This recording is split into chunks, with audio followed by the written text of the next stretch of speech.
United Charitable Programs. My name is Stephanie, and I'll be today's moderator. Today's webinar, 5 Reasons to Plan Before You Brand, will be presented by nonprofit strategic marketing expert Dana Hutson. Her mission is to support nonprofit leaders and organizations intentionally move their charitable mission forward. But before we get started, I'd like to go over a few webinar housekeeping items. All attendees at this webinar will be muted. If you have any questions, please just enter them in the comment or question field on the control panel during the presentation, and then we're going to try to answer as many questions at the end. All right, so let's get started. Dana?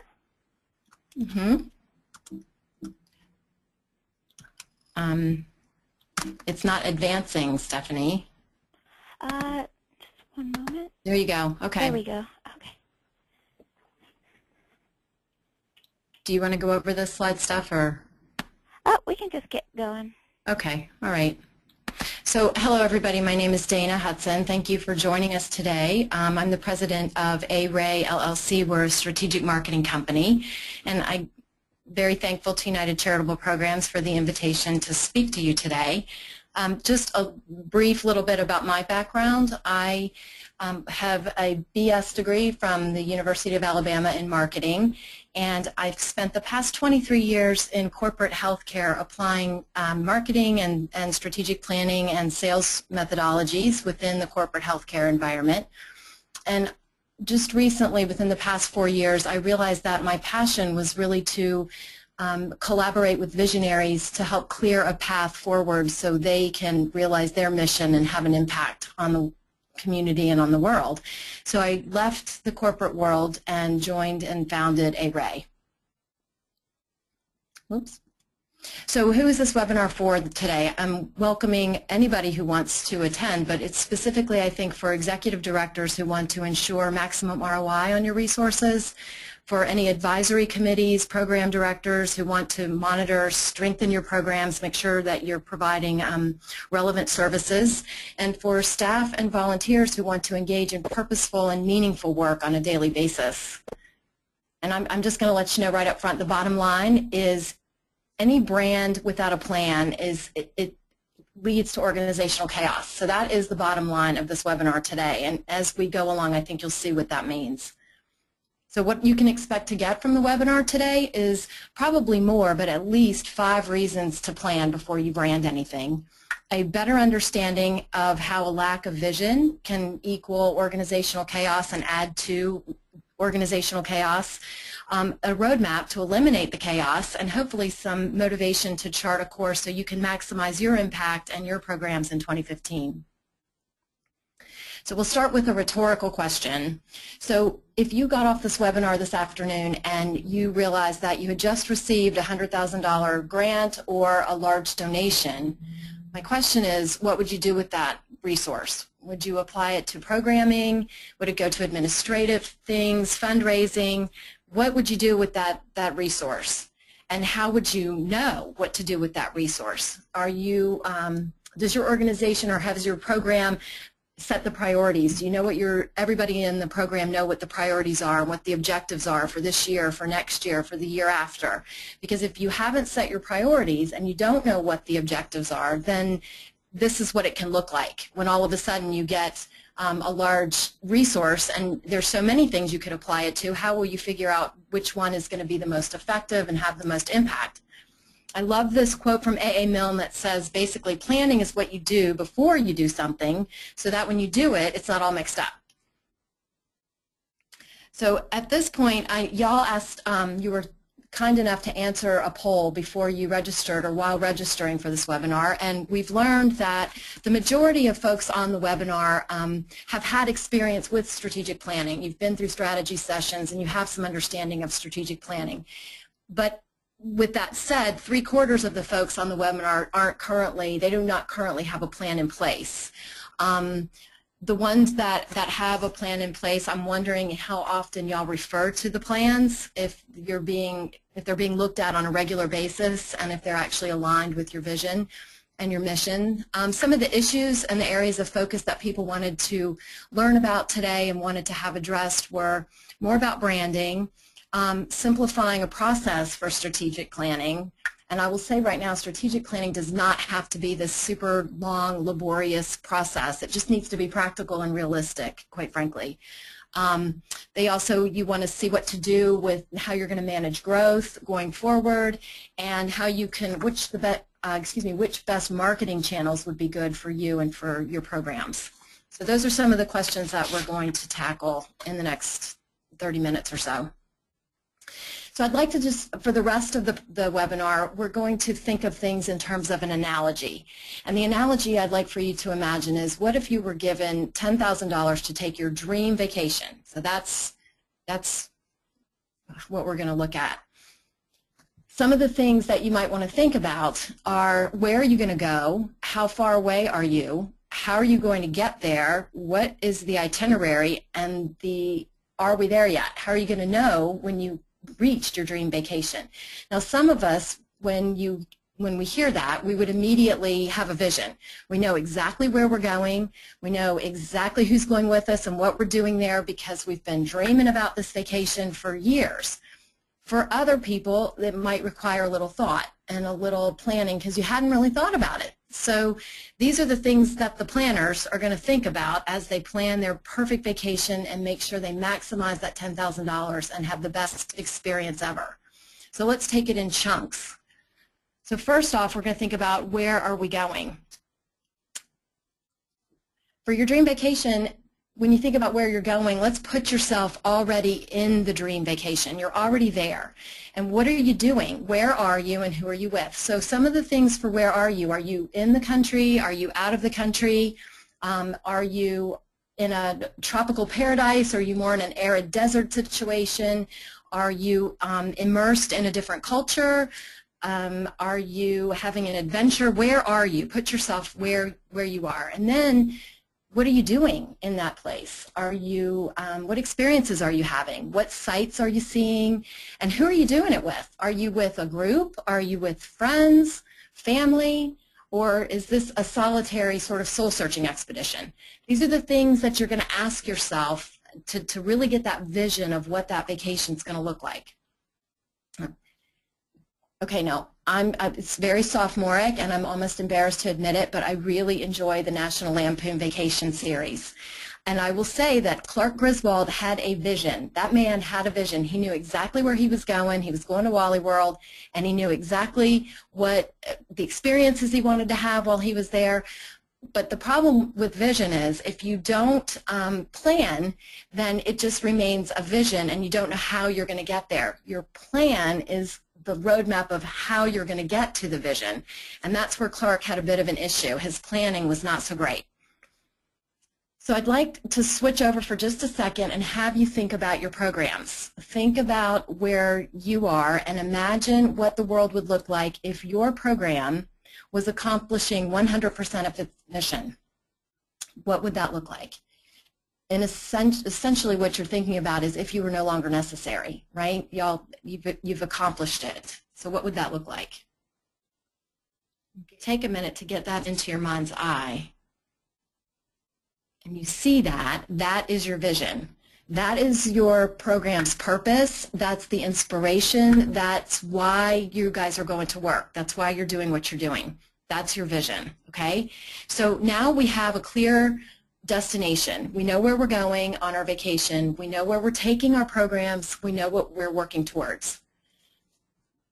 As you're putting your program's vision together, some of the things you want to think about you're in a crowded room with potential, you're at a cocktail party. You're with potential board members. You're with potential donors, corporate donors, volunteers, and they come up and they ask you, what's your program all about? You really need to have a very clear and concise, very concise articulation of what your organization's about, what your vision is.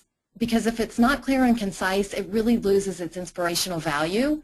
So I've seen some vision statements that are paragraphs long, and a lot of work went into it, and they're very eloquent and very lovely.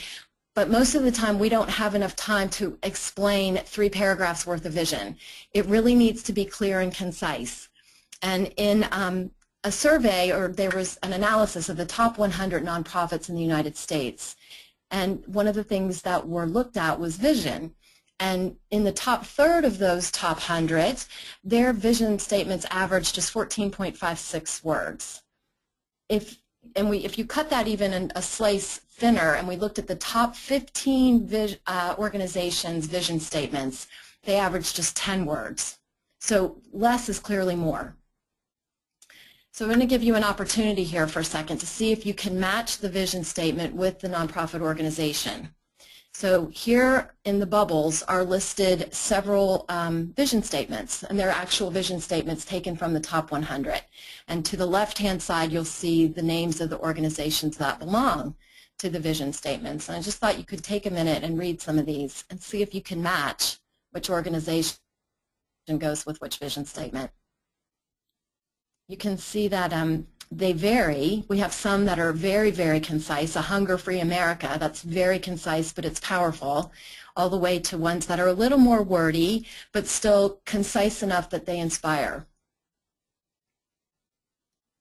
And these are the answers. So we have everything from Oxfam's to a just world without poverty, all the way down to Ducks Unlimited, where they want wetlands sufficient to fill the skies with waterfowl today, tomorrow, and forever. The point of this is just to say that you don't need a lot of words to convey your vision. This quote is taken, I'm not sure who wrote it, but I love it. Dissatisfaction and discouragement are not caused by the absence of things, but the absence of vision. If all you're doing is that you're doing a lot of programs of good works, and everybody is doing good works, but if those good works are not tied and aligned to a vision of a destination where you're trying to take your programs, then it becomes just an organization of good works. And what happens when people do a lot of good works and they continue to do good works that are not aligned with anything? It loses its purpose. And if people are not working for purpose, then they're just working. And then that's when you start to get burnout. You have people that you get high turnover in your volunteers. You have donors that drop off. You have funders that drop off because they're working without purpose. People want purpose. Okay, so we have our vision, we have our destination, we know where we're going. Now the next thing we need to do is figure out how far away are we from this dream vacation. So let's do some analysis and consider where we are starting from. So for a vacation analogy, you might want to think of some things like your wardrobe. What are you going to take? Do you need to get some different types of clothes for where you're going? Or do you need vaccines? Do you need shots? What kind of transportation plans do you need to make? All of the planning that goes into how far away you are from your destination. You also want to consider some of the external factors. So you want to look at some things like what's the weather like there, and how could that potentially positively or negatively affect my experience and my vacation. You want to mitigate against those things. When we think of our programs, you want to think about, okay, I'm taking my program out to this specific spot, but this is where I'm starting from. And this is our strategic thinking tool called the SWOT Analysis, which I know most of you know about since most of you have been through strategy before. So the SWOT Analysis is simply a tool that's used to synthesize all the information that you get from all of your stakeholders. You want to ask internal and external stakeholders, what's going well in the organization? What do you like about what's happening with the programs? What could we change to do differently?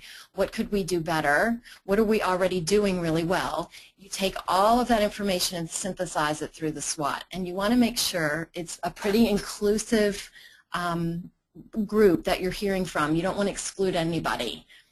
And from there, you look internally at your core competencies. What are you really, really good at? And then some things that maybe you're not necessarily, I don't like really to call them weaknesses. They're just areas of development, just things that you want to develop and work on. Or, for instance, skill sets that aren't currently there that you want to look for board members that bring those skill sets or staff that brings that skill set. You also want to consider the impact that your programs are having financially and socially. On the flip side of that, you also want to look externally at what's happening. So you need to look at your marketplace. You need to see who are some other organizations that are operating and providing similar programs to what you're providing. Where are your competitors, for a lack of a better term? You also want to potentially think about collaborators. You want to see your funders, donors, and your clients. And within each one of those segments, they're even segmented further. So there's different kinds of funders, there are different kinds of donors, and there are different kinds of clients. So you really want to get specific into who you're serving. And once you've taken all of this information, then you start to see, or you're ready to ask your question of how you're going to get from point A to point B. How are you going to get there? So you know where you are, and you know where you want to go, and now you ask yourself the question of how you're going to get there. During the SWOT analysis and during all of that collective thinking that's going on in that phase of your planning process, things will start to bubble up that are obviously areas that you're going to need to focus on to either fill gaps or to strengthen what's already happening to get you going. As an organization, as a program group, the advisory committees and all of those folks, this is where you want to come to a consensus on prioritization of the big buckets of things that you're going to focus on in the next 3 to 5 years or 1 to 3 years or whichever time frame you've chosen to plan in. That's going to start to bubble up. And those are the things that are going to be the clearest path to get you from A to B. You want to take a straight line, right? You don't want to zigzag all over the place because that wastes effort and resources. You want to go in the clearest path, and you will start to see there's some major areas that you should focus on in order to do that. So for our example, we're going to use programming, people and volunteers, development, operational excellence as our 4 big buckets or strategic imperatives that are going to be the guardrails to keep us on a straight and narrow from point A to B. Now the fun part happens. So now that you've established your clearest path, you know where you're going, you know where you're starting from, now you start to fill in your itinerary. Now you start to give all the specifics and the details of what you're going to need to maximize your trip and the experience once you get there. So these are things like your travel schedules, your time points along the way, how are you going to know when you get to specific sites, and how are you going to meet up with friends, and your daily agendas, and all of those details. It's a planner's dream. From a program perspective, equivalent to an itinerary for your vacation is your plan. Your plan is how you're going to get there. So the plan, and there's so many semantics in planning, I don't want to get wrapped up in the semantics. So for this example, we're going to use the really long range, just the buckets that we want to concentrate on. They're usually about 4 to 7. We're going to call those the strategic imperatives. And then from the strategic imperatives come your objectives. They're a little bit longer range. They're not time bound. You can think of them as like a mini vision within the imperative. And from the objectives, we're going to break it down even further into action statements that we're going to call goals. And the action statements are actually where the rubber hits the road. That's where the actual daily work is happening to make sure that you achieve your objectives and push that imperative closer to your vision. So in order to write a good goal, and you've probably heard of this too, they need to be really specific. They need to start with a verb because they're usually driving something that's increasing, decreasing, reducing, it's driving something. So it'll have a verb. They need to be measurable so you know if you attain them or not. They need to be actionable. Some people put achievable in here. I don't like achievable because that leads to just incremental goal planning. I like to have a little bit of a stretch goal there, but that's another conversation about goal setting. But they're actionable. Somebody needs to be responsible for this goal, and it also has to have a time attached to it. It needs to be time bound. So your goals are SMART. Now, at this stage, you also want to start to think about who am I going to pull in individually within my program? Who can I pull in that's going to help me to achieve this goal? Because these goals need to trickle all the way down. They need to cascade all the way down to each individual in the program so everyone's work is purposeful and everyone knows what their piece is into getting y'all to realize your vision. So we're going to use our strategic imperatives that we used in our example, and one of them was programming. So for this particular time frame, we've decided programming is something we want to focus on. So an objective for programming potentially could be, we're going to increase programming. Okay, well that's still pretty lofty, and that can mean a lot of things to a lot of people. Are we increasing the number of programs? Are we increasing how many we do? Are we increasing who comes to them? So we're going to make the goal more specific, and we're going to say that we're increasing our program participation. So we want more people to participate, and we're going to increase it by 10% by the end of the year. And we're going to have Tom be responsible for that. So here we have a SMART goal now. It starts with a verb. It is measurable. It's going to be by 10%. It's actionable. We're increasing program participation, and it's time-bound by the end of the year. Now, if you're a smaller program, this might just be it. This is your goal, and there's one person that's responsible for it, and that's it, and you're responsible. In bigger programming, potentially now you could even trickle this down and cascade it down even further to very specific people. So as you think of this goal, you think, okay, I could get some help from the communications folks, and I also could get some help from the program director. Now those two people have been empowered, and they have the authority to see what their action step is in making this goal come to life and to make this goal, to achieve this goal. So for instance, for the program director, potentially she or he needs to provide relevant programming. We're not going to have an increase in participation if the programs aren't relevant. So she wants to do a program assessment. And on the other side of the fence, the communications folks, they're responsible now for driving participation. They want people to come and participate. So they're going to be marketing the programs. So they might need to develop a brand plan. This is where some of your branding is going to come in. So they need to develop their brand plan to make sure that there is traffic driven to the programs.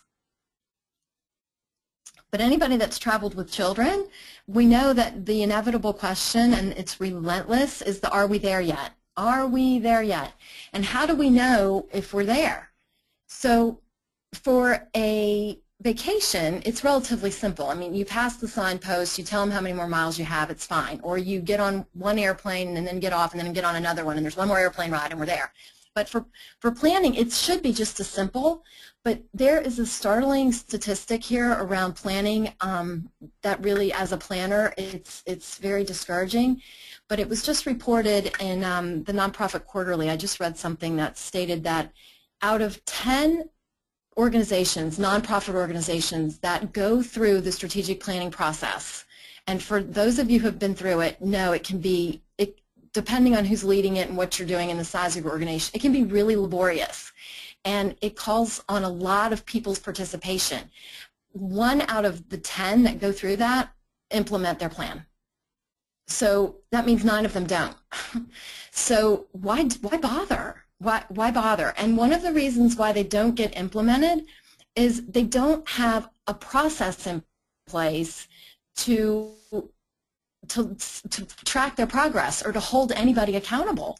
So you have all these great action items and all these great operational goals and all this great stuff, but if you're not holding anybody accountable, the plan's dead. It's not dynamic. It just sits on the shelf and it waits till the next executive director comes on and wants to do his own plan or whatever, and it's not helpful. So the takeaway here is to have a process for monitoring your progress, and it doesn't have to be very complicated. This is a very simple Excel spreadsheet. There are dashboards out there. There's all kinds of tools you can use to monitor, but the thing is collectively decide when you're going to get together and how often you're going to get together to talk about the progress that's being made. and have a process in place so everyone is speaking the same language when they come to that meeting. They could be quarterly, monthly, biannually. Some organizations I've seen, they'll do them weekly depending on the priority of the project that's being done. And maybe not everybody meets weekly, but people that attach to certain goals will meet weekly. Whatever it is, make sure that you're working your plan. And be ready for the unexpected. So Clark, we mentioned Clark Griswold was not a very good planner. Had a great vision, great vision, but not a very good planner. And so when Clark gets to the park and sees that it's closed, he does not have a very good contingency plan in place. If you've taken the time to do your plan and you're actively monitoring your progress, when things like this happen, then it's easy to make a course correction. You absolutely, you know what your priorities are, so you know how you have to respond, and you can course correct in the middle of it. Plans are not made to be static, right? We live in a dynamic world, so you want to be able to course correct when things don't go exactly as planned. So I said that we would talk about organizational chaos and how when you're out there just doing branding and doing all kinds of things and not attaching it to any type of a plan, organizational chaos ensues. And so I mentioned that I went to the University of Alabama, so you know, we have to love football down there. So I have a really short little thing to share with y'all that I think absolutely will give you a visual of what organizational chaos looks like. Take a quick peek. Score on this play or the game's over. Barmore's got 3 wide receivers to his left and 2 to the right. He takes the snap. There's only 3 men rushing for Millsaps. Barmore throws it over the middle, complete to Thompson. Thompson looking for a block. He laterals it to Curry, and Curry laterals it again, and it's caught again. And Tomlin now on the lateral, and now the lateral to Thompson, and he laterals it back to Maddox on the other side. Maddox looking for a block. He fakes the lateral to Curry. Now he laterals it to Curry. Curry's at the 49-yard line. He's dancing around. He throws it back now to Maddox, who throws it across the field to Barmore. Barmore looking to run. He's looking for a block. He's got a convoy. He's going to throw it to Thompson. Thompson at the 30-yard line. Thompson now laterals it back to Curry at the 35. They're running out of spaces. Curry fakes. He's going to lateral it to Tomlin. Tomlin's got a chance to go. Tomlin's got a chance to go. He laterals it. Now it's going to go to Maddox. Maddox at the 30-yard line. And now it's a lateral. And Curry's still going. Curry's still going. It's a touchdown. It's a touchdown. Okay. Now, I don't know about y'all, but I know what that feels like, right? So that is a typical day if you really aren't going in the clearest straight line path that you could be going on. So these boys make it across the end zone. They reach their goal, but my, oh my, there is a lot of going back and forth across the field, and I'm sure they're exhausted, and I'm just thinking how much faster, more efficient, and more effective maybe they could have been if they just maybe thrown a pass in a straight line and made it into the end zone. So that's organizational chaos to me.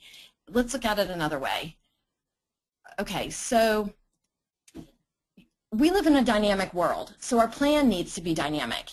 If you don't have your vision and you don't have the guardrails up, you haven't identified your strategic imperatives that are the guardrails that are going to keep you on a straight and narrow and keep you on the clearest path, then all of these things come at you on a daily basis. The ED decides to leave, and oh my goodness, he's going to go, and now all of the things he wanted to do, he's taking all that with him, and we've got to start all over again. Or you've lost a big funder, or this is what I hear all the time. Everybody's on Twitter. I need to be on Twitter. Well, my question is why? Why do you need to be on Twitter? Is like communications one of the things that you've identified as being a priority for your program right now? If it is, then great. We'll come up with a plan for Twitter.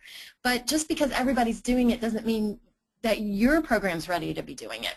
So when you add the guardrails, when you add the strategic imperatives and they're attached to your vision, and then you fill in the itinerary with all of your goals and objectives, you can stay focused and you're not so easily distracted.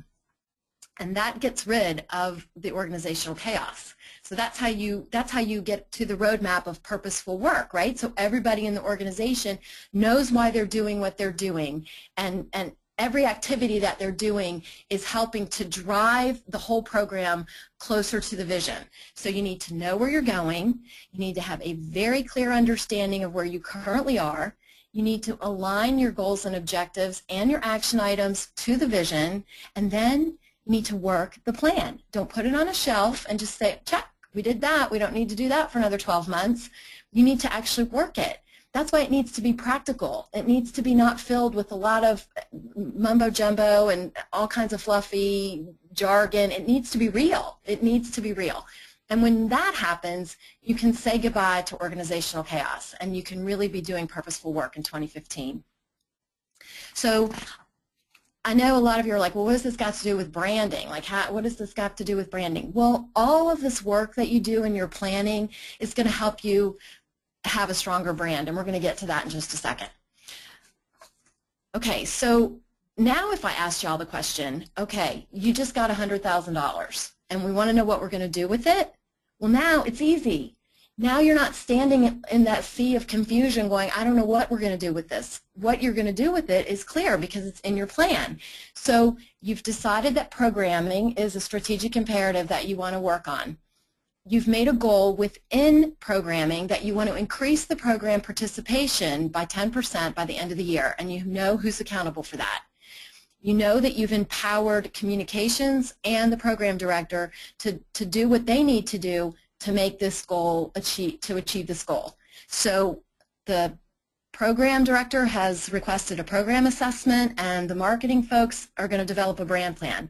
Well, poof, there you go. You take some of your $100,000 and you apply it right to the part of your strategic plan that you've deemed to be a priority, that if these things are achieved, you're going to be closer to your vision. So here's the branding part of it, okay? Here is where brand comes in. So brand is so much more than just a logo or a tagline or marketing materials. Your brand is your promise. It's the what you do and how you do it differently from everybody else. So people want to go right to the marketing collateral because it's fun, and putting taglines together are fun, but that's not your brand. Your brand is so much more powerful than that. So this came from the Harvard Hauser Institute of Nonprofits, and the very narrow approach to fundraising or to branding is it's just a fundraising tool.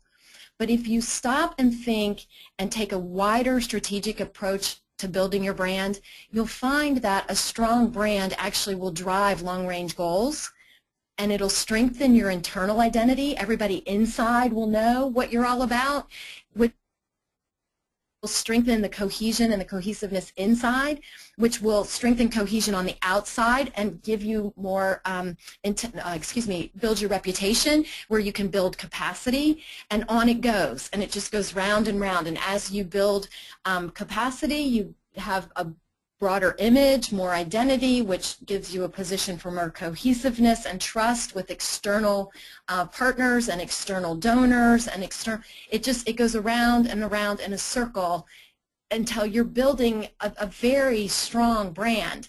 And you don't have to be big to build a strong brand. All it takes is a really clear image and identity of your mission, your values, what you do differently from everybody else, and then it builds upon itself. But the reason you need to plan before you do this is because in the planning phase is where you identify your unique proposition, what makes you unique from everybody else.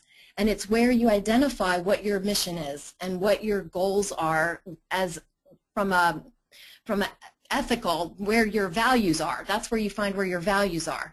So that's the role that a brand plays. It's so much more than just branding a gala or branding a program. It's your identity. But for the sake of this example, and just to carry this all the way through, so we had said that the program director wants to do, or excuse me, the communications person wants to do a marketing brand plan. So the things that they would need to know before they could do that: what is the unique value of the program in the marketplace? What makes the programming that you are offering different? Then they'd need to identify who are they going to target as their target audience for the programming? Is it all the constituency? Is it just a piece of the constituency? If it's a funder or a sponsor, they're going to look different depending on who you're targeting. So you need to know who your audience is. And then you need to define what the objective of your brand campaign is. Because if it's not tied to an objective, well then why are you doing it, and how are you going to know if it was successful? You also need to take a look at the available resources that you have. Do you have the funding to do this? Do you have the funding to run the brand campaign? Do you have the funding for the increased participation if you get it? That's another big piece of planning, and why a lot of planning falls by the wayside is it comes up with all these lofty, great ideas and goals, but nobody took the time to evaluate the financial situation or the resources that you have available to fund the plan. That's an important piece of planning. And then how are you going to measure your success? How are you going to know if the brand campaign was successful? So with all of that said, I'm wondering what action steps that you all might take this year to really thrive in 2015. And for some of you, it may be just you need to sit back and really come up with a good, clear, concise, inspirational vision and start aligning your work to your vision. For others, you may have your vision already and you already have a plan. You might just need to pull that plan out and actually use it and make sure that it's dynamic, make sure that it's practical, make sure that all the objectives and everything that you agreed upon are still in alignment with your vision, and start using the plan. For others, it may be to develop your image and your brand. For others, it may be you need to figure out what is your unique value proposition in the marketplace. If you're not the only one providing the services, what is making you different from everybody else? Those are just some of the ideas of things that you could do to actually move forward in 2015. So I just wanted to stop there and take some questions if you had any questions along the way, and to thank you very much for giving me some of your time and listening, and to UCP for providing this forum for us today. I thank you guys too. Thanks so much. Great. Thank you so much, Dana. We do have a couple questions here. So I'll just read them off. Okay. One of them asks if you can please list the 5 strategic imperatives again. Oh, okay. So the ones that we had talked about, just for the sake of this example, we were looking at programming. We looked at development, which would be like fundraising and things like that, development. We looked at operational excellence. We chose operational excellence, which would be things like putting processes in place to make your programs more efficient, more effective, CRMs, things like that. And then we also looked at people. So that would be taking care of our internal people as well as volunteers. So those are just examples of some broad areas that a program might want to focus on when they're putting their plans together. Okay, great. Thank you. There for explanation, for example. Okay, I think we lost you there for a second, but I can hear you now. Our second question is, how can we create a dependable financial budget in an unpredictable financial organization? Oh boy, if I had the answer to that, the real answer to that, so I mean, the best that you can do is a lot of projection and forecast based on historical data. And if your program is young, you have to be just very, very realistic about the environment and what you're operating in and what the actuals are. And the best thing you can do is just project with a very realistic state of mind. And it takes some analysis to really know where you're operating in, what is the environment you're operating in, what are some of your, if you've got comps out there, if there are other organizations that are comparable, that are programming that's doing comparable programming to you, if you can look at their 990s and see what their projections have been to give yourself an idea of what you can expect. But you have to just be very realistic in doing the planning is all I can say with that. Great. It looks like we'll take one more question unless anyone else has some.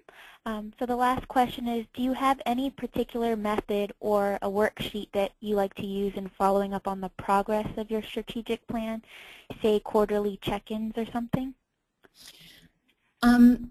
That's a good question. I have one that I can send. I like to keep it simple because I find that there are a lot of things out there that are very, I mean, you can put a lot of bells and whistles on these things, right? It's like a car, but sometimes too many bells and whistles, you never even use them because you never take the time to figure out what they do or how they work, and so they just go unused. So I like to keep progress plans, especially with newer organizations, very simple. So the spreadsheet actually that I used in the presentation is a very simple spreadsheet that I'd be happy to send out if somebody wants it, where essentially it restates your objective so you know what you're working on. It gives the action goal or the operational goal, depending on how far you've cascaded it down the organization. And then there's a section in there for someone to write notes, put the progress that's been made since the last check-in, and completion dates. So it's just a simple Excel spreadsheet, but I like it because people will use it. Okay, great. Thank you so much for answering those questions, Dana, and for giving this presentation. If we want to go to the next slide, there's some items that Dana will share with you. So things today for after the seminar. So one thing I'd like to offer for anyone that participated today is a free 30-minute consultation with A-Ray to talk about what your next steps might be. You also receive a recording of today's webinar, and I'm also going to send a guide to planning with purpose for your download. And if you don't want to have any of this information, if you would like to opt out of this offer, please, if you would email Stephanie by tomorrow. Otherwise, we're going to go ahead and send this out to you, and I will send out an email with consult time slots. Another thing that Stephanie was going to do was send out tomorrow. You will get a thank you email from the webinar, and if you would be so kind as to fill out the evaluation so we can make sure that we continue to bring programming that is relevant and what you need. And I think that's it, Steph. Okay, great. Yes, thank you so much, Dana, for taking the time out of your day to give a presentation to our programs here. And I hope it was helpful for many of you that didn't have a strategic plan in place. And just to let you guys know as well, our next webinar is scheduled for March 3rd, and it was just sent out in last Friday's newsletter. It will be how to bump up your fundraising. So you can register there. All right, thank you everyone for being here today. Have a good day. Bye-bye.